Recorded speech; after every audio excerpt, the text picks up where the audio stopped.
Democracy.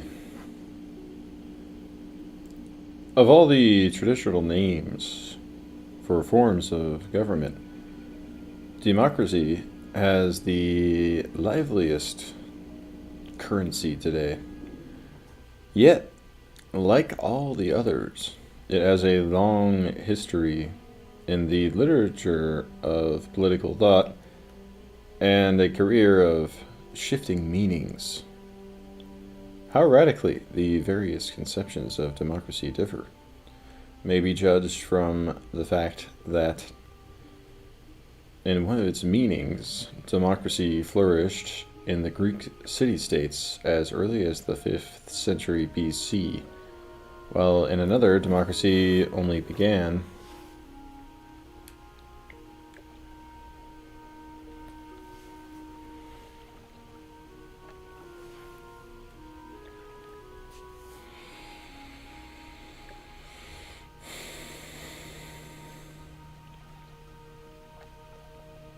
to exist in recent times, or perhaps does not yet exist anywhere in the world.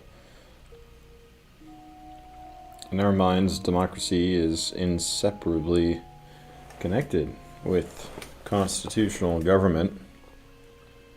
We tend to think of despotism or dictatorship as its only opposites or enemies. That is how the major political issue of our day is understood. But as recently as the 18th century, some of the American constitutionalists prefer a republican form of government to democracy, and at other times, both ancient and modern oligarchy or aristocracy,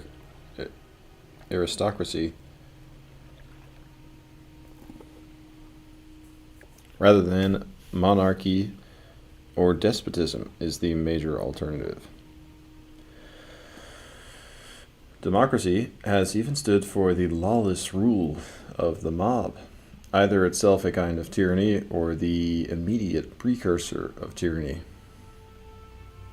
Throughout all these shifts in meaning and value, the word democracy preserves certain constant political connotations.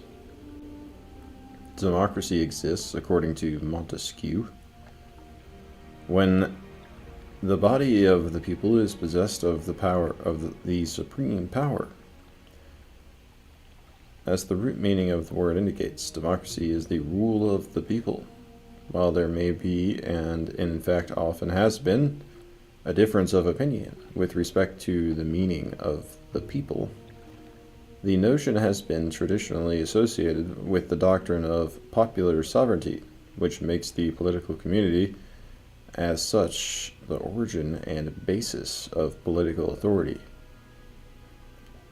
In the development of the democratic tradition, particularly in modern times, this has been accompanied by the elaboration of safeguards for the rights of man to assure that government actually functions for the people and not merely for one group of them. Although they are essential parts of democracy, neither popular sovereignty nor the safeguarding of natural rights provides the specific characteristic of democracy, since both are compatible with any other just form of government. The specifically democratic element is apparent from the fact that throughout the many shifts of meaning which democracy has undergone, the common thread is the notion of political power in the hands of the many rather than the few or the one.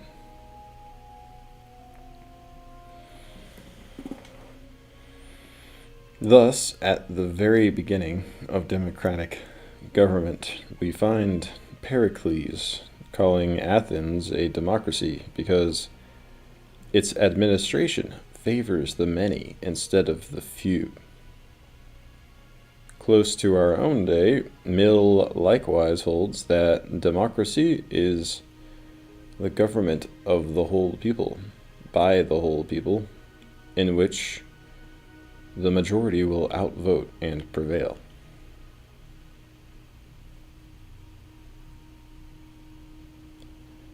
According as the many exercise legal power as citizens or merely actual power as a mob,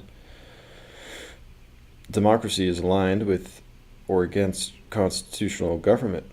The quantitative meaning of many can vary from more than the few to all, or something approximating all.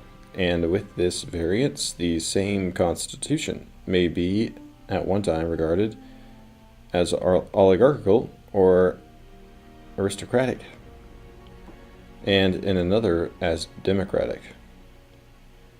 The way in which the many who are citizens exercise their power, either directly or through representatives, occasions the 18th century distinction between a democracy and a republic.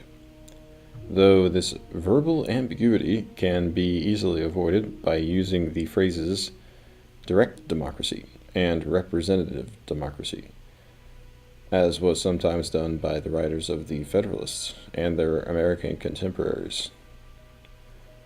These last 2 points, the extension of the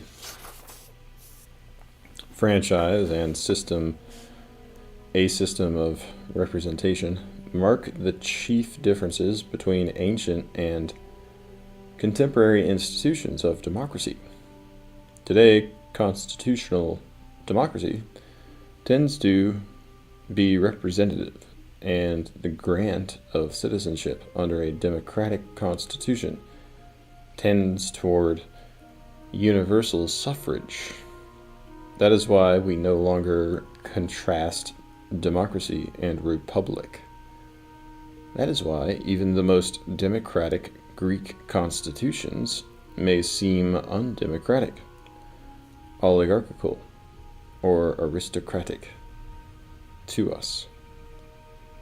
To the extent that democracy, ancient or modern, is conceived as a lawful form of government, it has elements in common with other forms of lawful government which, for one reason or another, may not be democratic.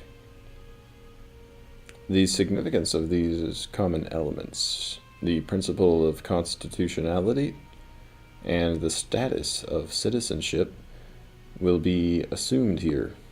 They are discussed in the chapters on Constitution and Citizen.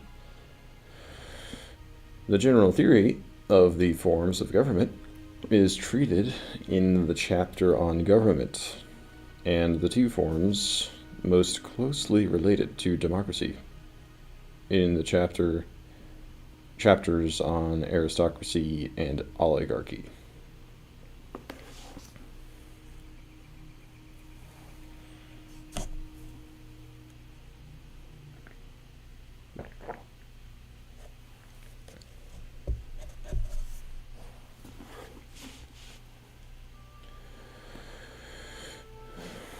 The evaluations of democracy are even more various than its meanings.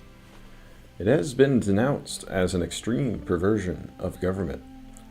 It has been grouped with other good or other bad forms of government and accorded the faint praise of being called either the most tolerable or bad governments, or the least efficient among acceptable forms. It has been hailed up as the political ideal, the only perfectly just state, that paragon of justice which has always been, whether recognized or not, the goal of political progress. Sometimes the same writer will express divergent views. Plato, for example, in The Statesman, claims that democracy has a twofold meaning according as it involves ruling with law or without law, finding it in every respect weak and unable to do either any great good or any great evil. He he concludes that it is the worst of all lawful governments and the best of all lawless ones. The rule of the many is least efficient for either good or evil, but in the Republic he places democracy at only one remove from tyranny, on the ground that the excessive increase of anything often causes a reaction in the opposite direction. Tyranny is said to arise naturally out of democracy, and the most aggravated form of tyranny and slavery out of the most extreme form of liberty.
Similarly, Aristotle, in the Politics, calls democracy the most tolerable of the three perverted forms of government, in contrast to oligarchical, which he thinks is only a little better than tyranny, the worst of governments.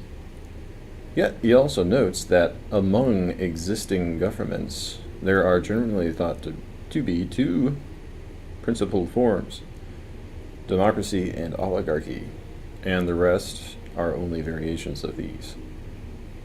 His own treatment conforms with this observation. He devotes the central portion of his Politics to the analysis of oligarchy and democracy. It is his view they are equal and opposite in their injustice, and to him both seem capable of degenerating into despotism and tyranny. Among the political philosophers of modern times, a certain uniformity of treatment seems to prevail in the context of otherwise divergent theories. Writers like Hobbes, Locke, and Rousseau, or Machiavelli, Montesquieu, and Kant differ in many and profound respects, but they classify the forms of government in much the same fashion. As Hobbes expresses it, when the representative is one man, then is the Commonwealth a monarchy. When an assembly of all that will come together, then it is a democracy, or popular commonwealth.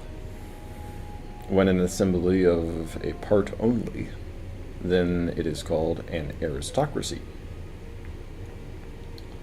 Though Hobbes favors monarchy and Montesquieu either aristocracy or democracy, these writers do not make the choice among the three traditional forms forms a significant expression of their own political theories. For them, the more important choice is presented by other alternatives. For Hobbes, between absolute and limited government. For Montesquieu and Locke, between government by law and despotism. For Rousseau and Kant, between a republic and a monarchy. The authors of the Federalist definitely show their preference for popular government as opposed to monarchy, aristocracy, or oligarchy. They usually refer to it as a republic, by which they mean a government which derives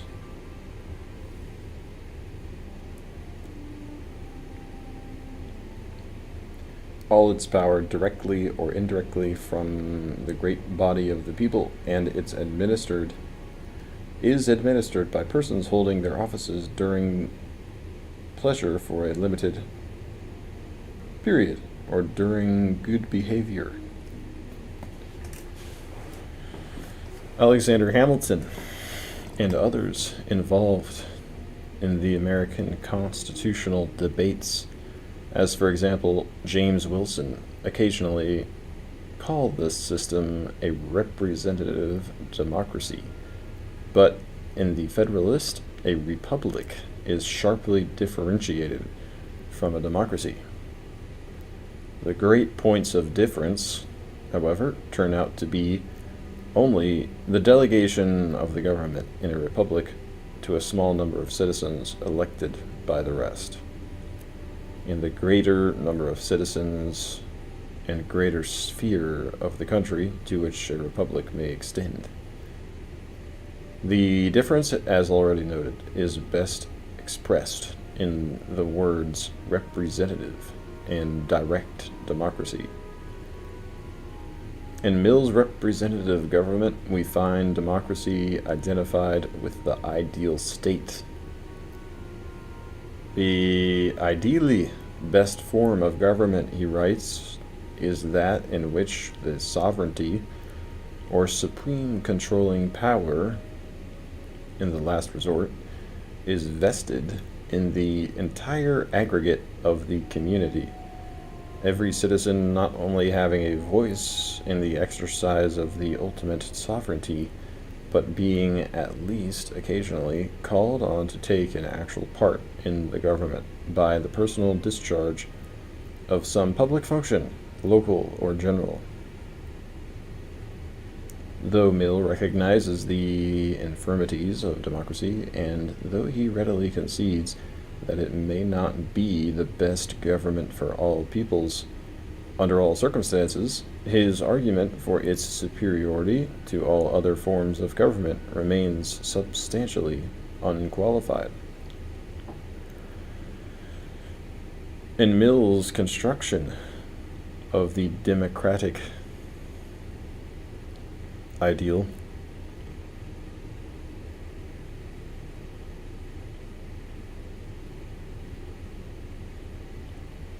as providing liberty and equality for all, the essential distinction from previous conceptions lies in the meaning of the word all. The Republicans of the 18th century, in their doctrines of popular sovereignty and natural rights, understood citizenship in terms of equality of status, and conceived liberty in terms of a man's having a voice in his own government. The ancients, seeing that men could be free and equal members of a political community only when they lived as citizens under the rule of law, recognized that the democratic constitution alone bestowed such equality upon all men, not born slaves. But generally neither the ancients nor the 18th century Republicans understood liberty and equality for all men to require the abolition of slavery, the emancipation of women from political subjection, or the eradication of all constitutional discriminations based on wealth, race, or previous condition of servitude. With Mill, all means every human person without regard to the accidents of birth or fortune. There ought to be no pariahs in a full-grown and civilized nation, he writes. No persons disqualified except through their own default. Under the latter condition, he would withhold the franchise from infants, idiots, or criminals, including the criminally indigent. But with these exceptions, he would make suffrage universal. He sums up his argument by claiming that It is a personal injustice to withhold from anyone, unless for the prevention of greater evils, the ordinary privilege of having his voice reckoned in the disposal of affairs in which he has the same interest as other people. And whoever has no vote and no prospect of obtaining it will either be a permanent malcontent or will feel as one whom the general affairs of society do not concern. But it should be added that for Mill, the franchise is not merely a privilege or even a right. It is, he says, strictly a matter of duty. How the voter uses the ballot. Period. How the voter uses the ballot has no more to do with his personal wishes than the verdict of a juryman. He is bound to give it according to his best and most conscientious opinion of the public good. Whoever has any other idea of it is unfit to have the suffrage.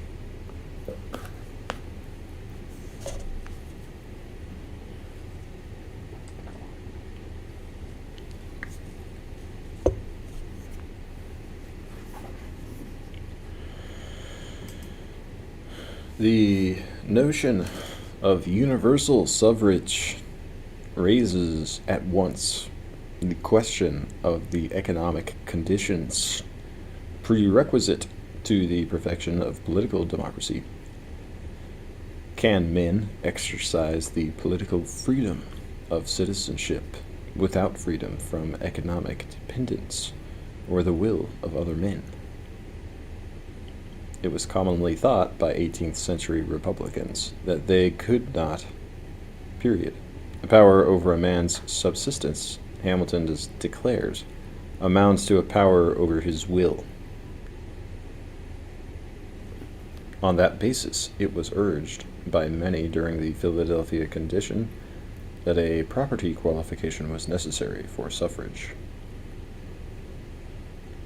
Kant also urges that suffrage presupposes the independence of self-sufficiency of the individual citizen, because apprentices, servants, minors, women, and the like do not maintain themselves, each according to his own industry, but as it is arranged by others. He claims that they are mere subsidiaries of the Commonwealth and not active independent members of it, being of necessity commanded and protected by others. For this reason, he concludes they are passive, not active citizens, and can be rightfully deprived of the franchise. For political democracy to be realized in practice, more may be required than the abolition of poll taxes and other discriminations based on wealth. In the opinion of Karl Marx, the battle for democracy will not be won, nor even the first step taken towards it, until the working class raises the proletariat to the position of ruling class. Quite apart from the merits of the revolutionary political philosophy which Marx erects, his views, and those of other social reformers of the 19th century, have made it a central issue that democracy be conceived in social and economic terms as well as political. Otherwise, they insist what is called democracy will permit and may even try to condone social inequalities and economic injustices which vitiate political liberty. There is one other condition of equality which the status of citizenship demands. This is equality of educational opportunity. According to Mill, It is almost a self-evident axiom that the state should require and compel the education of up to a certain standard of every human being who is born its citizen. All men may not be endowed with the same native abilities or talents, but all born with enough intelligence to become citizens deserve the sort of education which fits them for the life of political freedom. Quantitatively, this means a system of education as universal as the franchise, and as much for every individual as he can take, both in youth and adult life. Qualitatively, this means liberal education rather than vocational training. Though in contemporary controversy, this point is still disputed. The way in which it recognizes and discharges its educational responsibility tests the sincerity of modern democracy. No other form of government has a comparable burden, for no other calls all men to citizenship. In such a government, Montesquieu declares, the whole power of education is required, whereas despotism may be preserved by fear and monarchy, by a system of honor. A democracy depends on civic virtue, for which government is entrusted to private citizens. For where government is entrusted to private citizens, it requires love of the laws and of the country. And this, according to Montesquieu, is generally conducive to purity of morals. Universal schooling by itself is not sufficient for this purpose. Democracy also needs what Mill calls the school of public spirit. It is only by participating in the functions of government that men can become competent as citizens. By engaging in civic activities, a man is made to feel himself one of the public, and whatever is for their benefit to be for his benefit.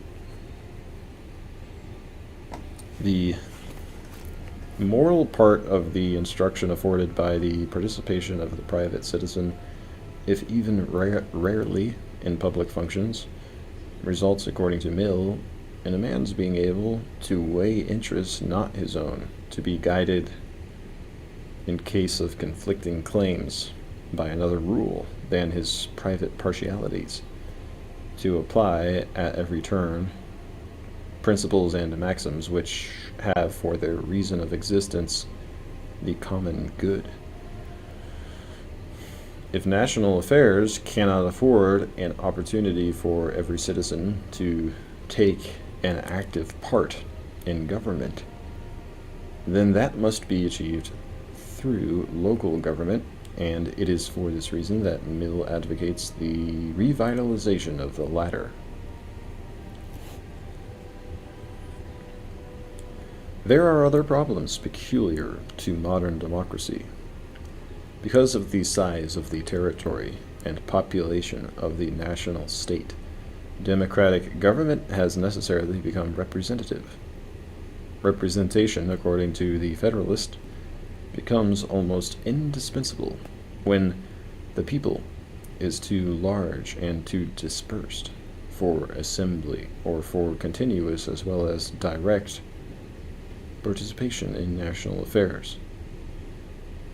The pure democracy which the Federalists attribute to the Greek city-states may still be appropriate for local government of the town meeting variety, but for the operations of federal or national government, the Federalists think the republican institutions of Rome a better model to follow.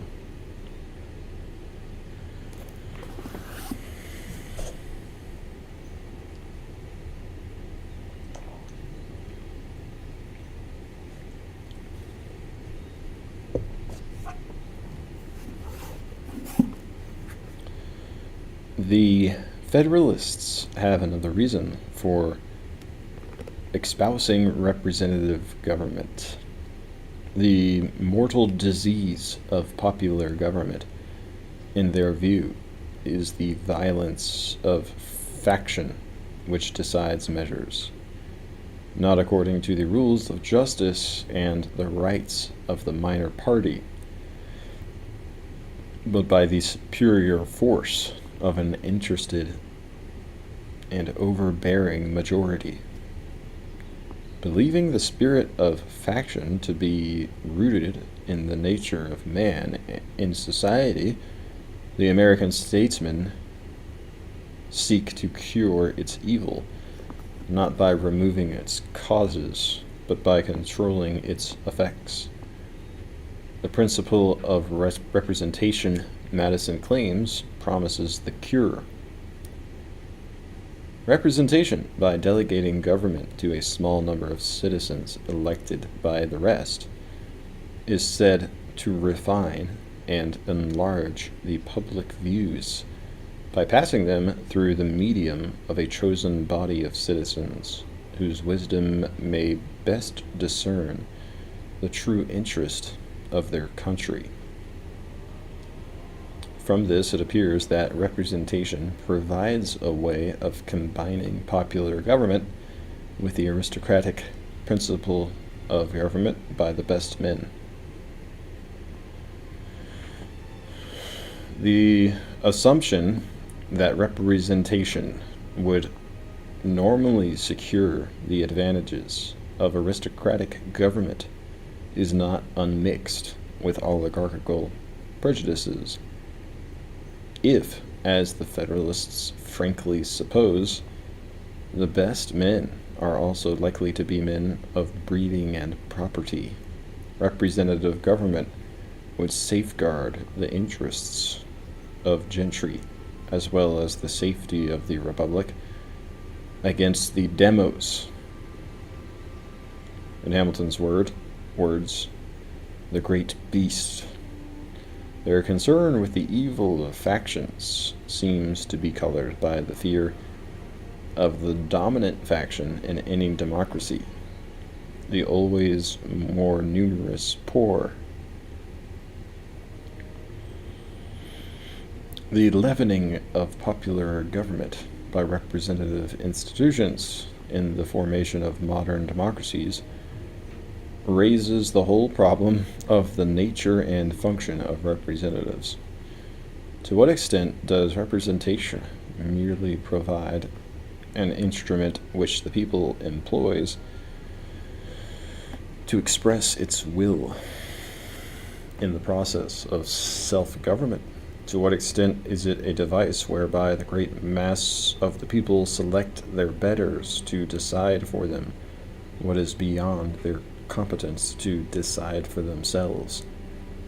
According to the way these questions are answered, the conception of the representative's function, especially in legislative matters, will vary from that of serving as the mere messenger of his constituents to that of acting independently, exercising his own judgment, and representing his constituents not in the sense of doing their bidding, but only in the sense that he has been chosen by them to decide what is to be done for the common good.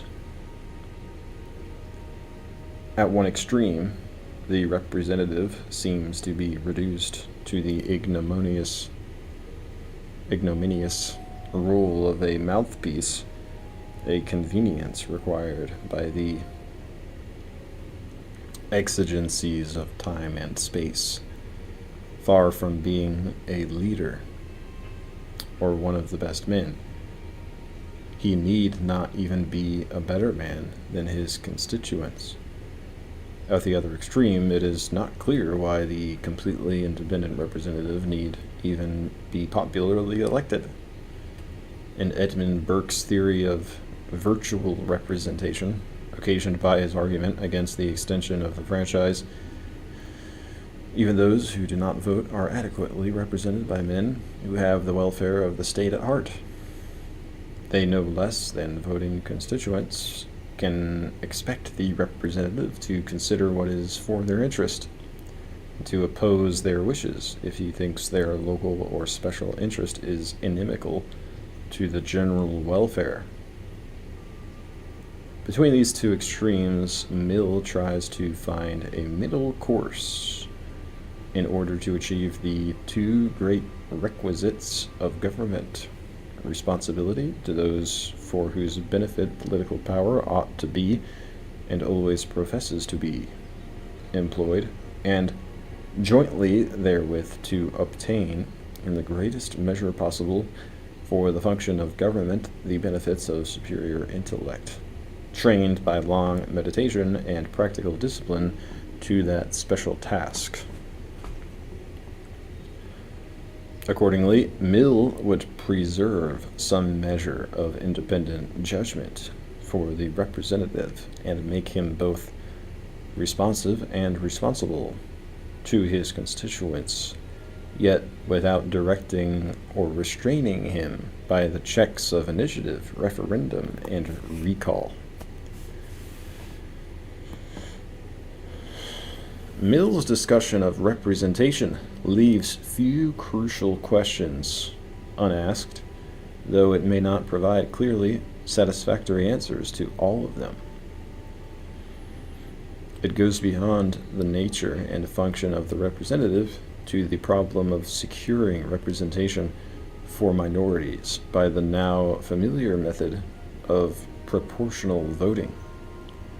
It is concerned with the details of electoral procedure, the nomination of candidates, public and secret balloting, plural voting, as well as the more general question of the differences among the executive, judicial, and legislative departments of government with respect to representation, especially the difference of representatives in the upper and lower houses of a bicameral legislature. Like the writers of the Federalists, Mill seeks to leaven the democratic mass in the leadership of men of talent or training. He would qualify the common sense of the many by the expertness or wisdom of the few.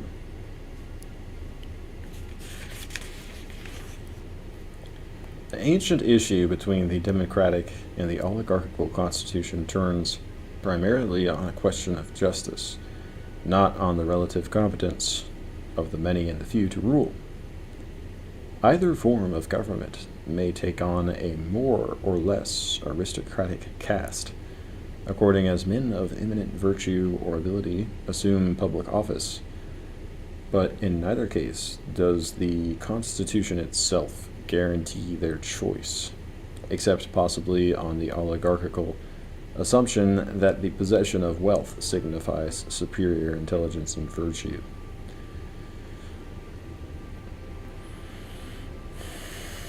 The justice peculiar to the democratic constitution, Aristotle thinks, arises out of the notion that those who are equal in any respect are equal in all respects, because men are equally free. They claim to be absolutely equal. It does not seem to him inconsistent with democratic justice that slaves, women, and resident aliens should be excluded from citizenship and public office.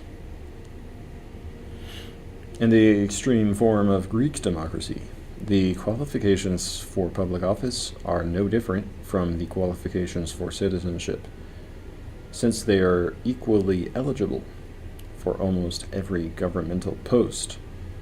The citizens can be chosen by lot rather than elected by vote. Rousseau agrees with Montesquieu's opinion of the Greek practice that election by lot is democratic in nature. He thinks it would have few disadvantages in a real democracy, but, he adds, I have already said that a real democracy is only an ideal.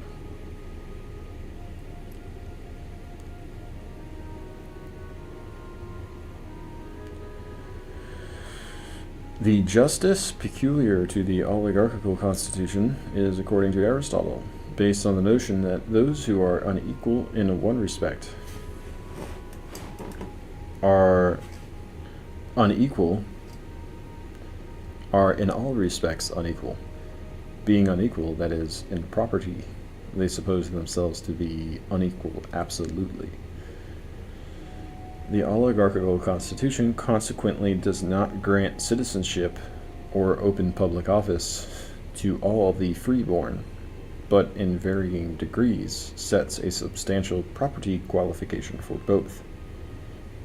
Though he admits that the opposite claims of the oligarch and the democrat have a kind of justice, Aristotle also points out the injustice of each.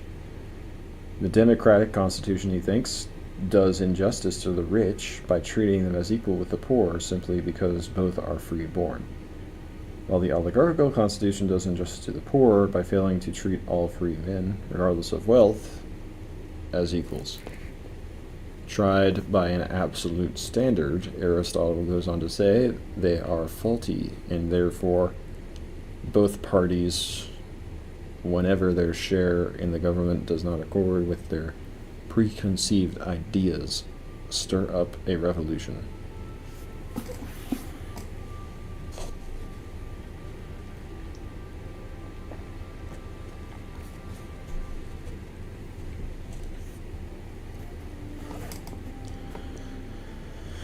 Plato, Thucydides, and Plutarch, as well as Aristotle, observe that this unstable situation permits demagogue or dynast to encourage lawless rule by the mob or by a coterie of the rich.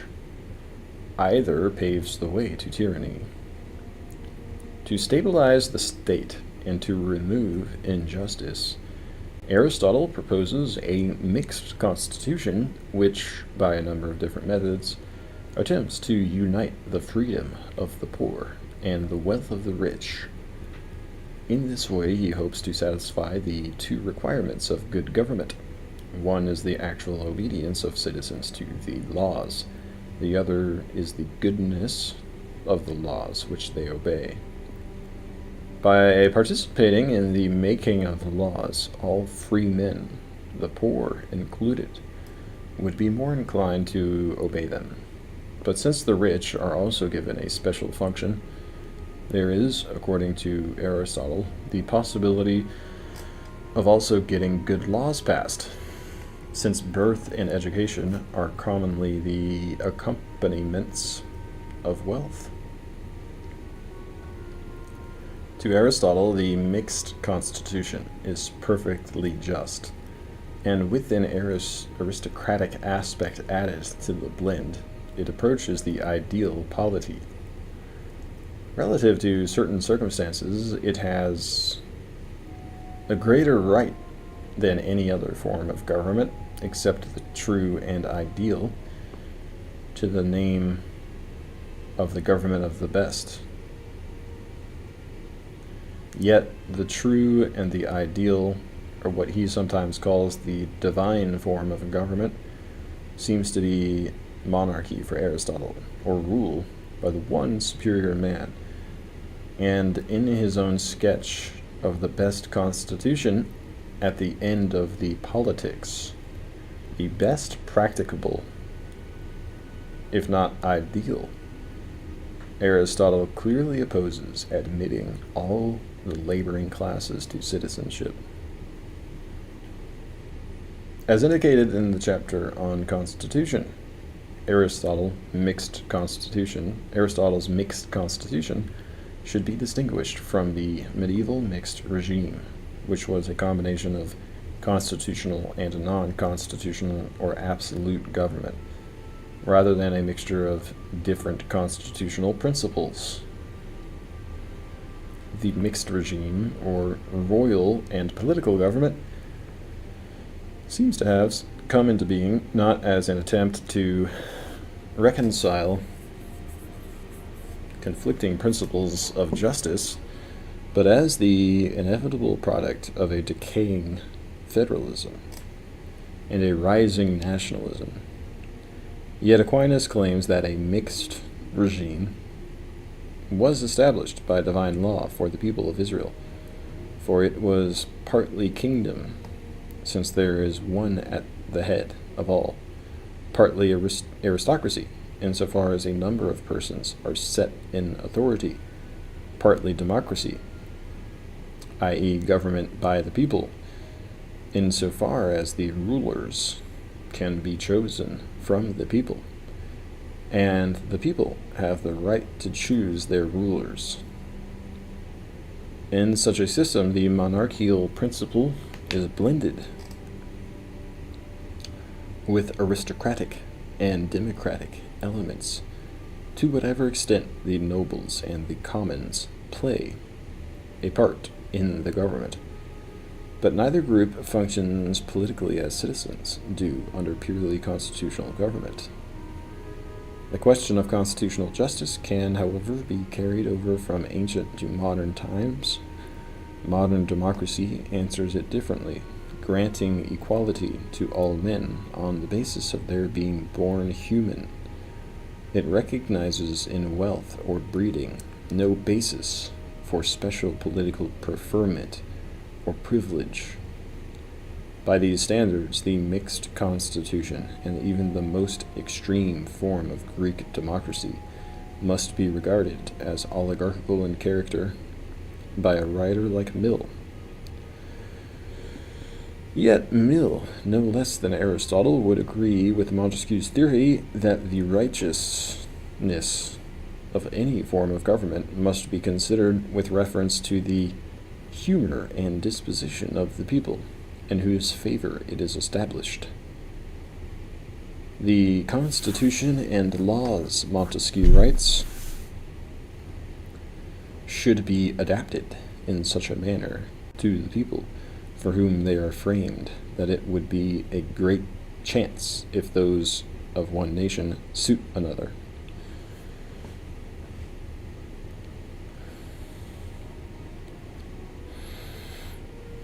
Mill makes the same point somewhat differently when he says the ideally best form of government does not mean one which is practicable or eligible in all states of civilization. But although he is willing to consider the forms of government in relation to his historic conditions of a people, not simply by absolute standards, Mill differs sharply from Montesquieu and Aristotle in one very important respect. For him, as we have seen, representative democracy founded on universal suffrage is, absolutely speaking, the only truly just government, the only one perfectly suited to the nature of man. Peoples whose accidental circumstances temporarily justify less just or even unjust forms of government, such as oligarchy or despotism, must not be forever condemned to subjection or disfranchisement,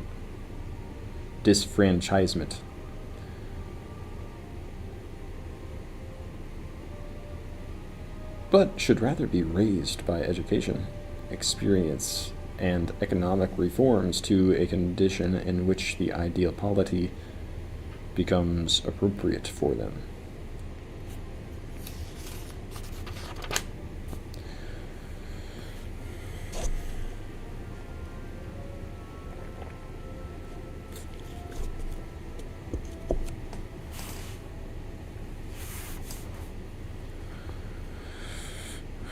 The basic problems of democratic government, seen from the point of view of those who either attack or defend it, remain constant despite the altered conception of democracy in various epochs. At all times there is the question of leadership and the need for obtaining the political services of the best men without infringing on the political prerogatives of all men. The difference between the many and the few, between the equality of men as free or human and their individual inequality in virtue or talent, must always be given political recognition, if not by superiority in status, then by allocation of the technically difficult problems of statecraft to the expert or specially competent, with only certain broad general policies left to the determination of a majority vote. Jefferson and Mill alike hope that popular government may abolish privileged classes without losing the benefits of leadership by peculiarly gifted individuals. The realization of that hope, Jefferson writes Adams, depends on leaving to the citizens the free election and separation of the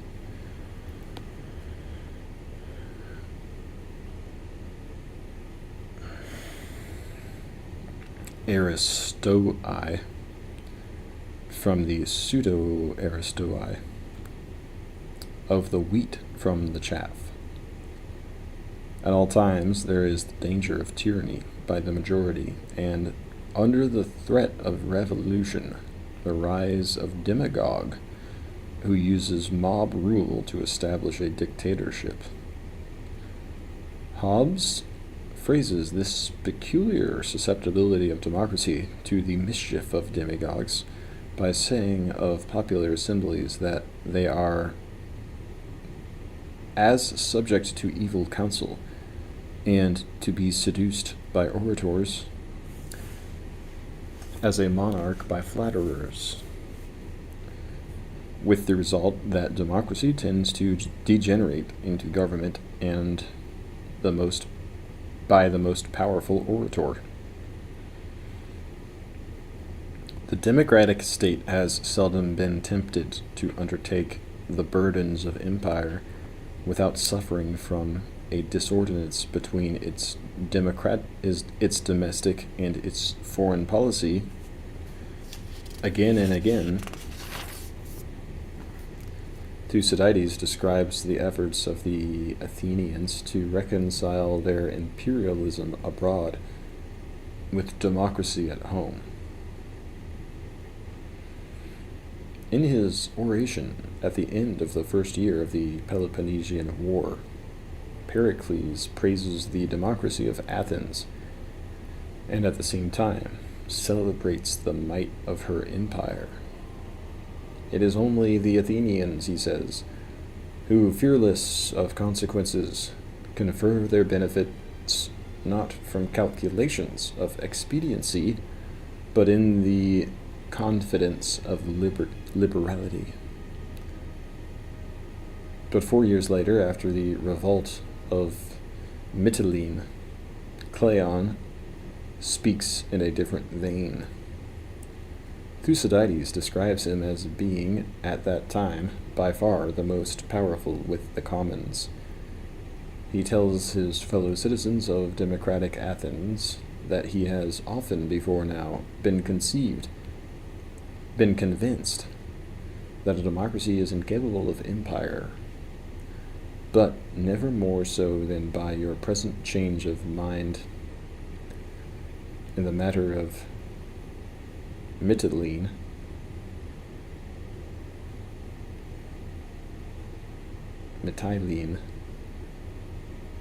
He urges them to return to their earlier decision to punish the Mytileneans, for he says if they reverse that decision, they will be giving way to the three failings most fatal to empire: pity, sentiment, and indulgence. Diodotus, who in this debate recommends a policy of leniency, does not do so in the confidence of liberality, which Pericles had said was the attitude of a democratic state toward its dependencies. The question is not of justice, Diodotus declares, but how to make the Mytileneans useful to Athens. We must not, he continues, sit as strict judges of the offenders to our own prejudice, but rather see how by moderate chastisements we may be enabled to benefit in the future by the revenue-producing powers of our dependencies. It is far more useful for the preservation of our empire, he concludes, voluntarily to put up with injustice than to put to death, however justly, those whom it is in our interest to keep alive. 12 years later, Alcibiades, no Democrat himself, urges the Athenians to undertake the Sicilian expedition by saying, "We cannot fix the exact point at which our empire shall stop. We have reached a position in which we must not be content with retaining, but must scheme to extend it. For if we cease to rule others, we are in danger of being ruled ourselves."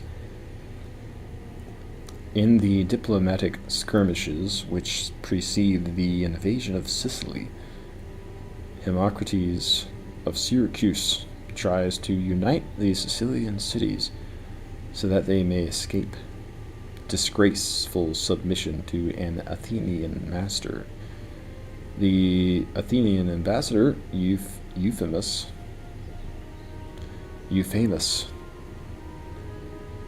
finds himself compelled to speak at first of our empire and of the good right we have to it, but he soon finds himself frankly confessing that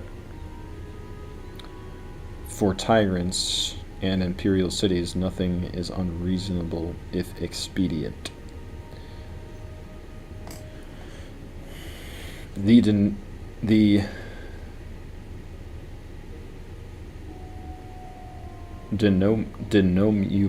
denouement of the Peloponnesian War, and especially of the Syracusan expedition, is the collapse of democracy,